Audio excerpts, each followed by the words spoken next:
Казвам се Виолета Алсамара, клиничен психолог, хипнотерапевт, психолог-консултант по позитивна психотерапия. Услугите, които предлагам, са клинична психология, позитивна психотерапия, хипнотерапия, регресия, работа с детските травми. Най-добра се чувствам в клиничната психология, личностновото израстване, хипнотерапия и регресия. Първата крачка е да осъзнаем, че имаме някакъв проблем, да разберем, че нещо се случва с нас и ние не се чувстваме добре и искаме да го променим. И най-голямата и важна крачка е, когато потърсим психологичната помощ и стъпим в кабинета. Приветствам всеки да потърси тази помощ. Това, което аз им давам в нашата терапевтична връзка е доверие, спокойствие, сигурност и разбиране. Най-честите проблеми, с които идват хората при мен, са хора, които страдат от тревожност, паникатаки, депресия, преминават през тежко заболяване онкологично. Консултациите с мен са наживо в кабинета ми и онлайн.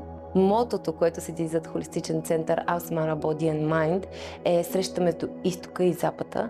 Тъкмо заради това, освен консултациите с мен като психолог и психотерапевт, може да се възползват клиентите ни и от йога практики, медитивни практики и също така звукови медитивни практики с кристални пеещи купи и тибетски пеещи купи. Организират се и групови срещи за личен опит, личностно развитие, дихателни практики в група. Някои от тези групи се правят съвместно с други специалисти, с мои колеги, в които ние участваме, за да може да дадем повече и всичко от себе си за нашите клиенти. Практиките в Алсамара Body and Mind се отличават от всички останали заради личното отношение.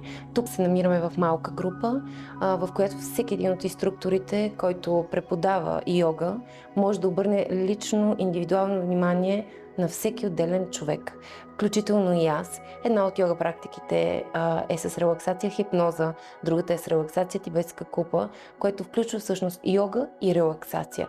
Това е различното при нас. Ако имате проблем, с който не може да се справите сами и сте готови да потърсите помощ, може да ми се доверите.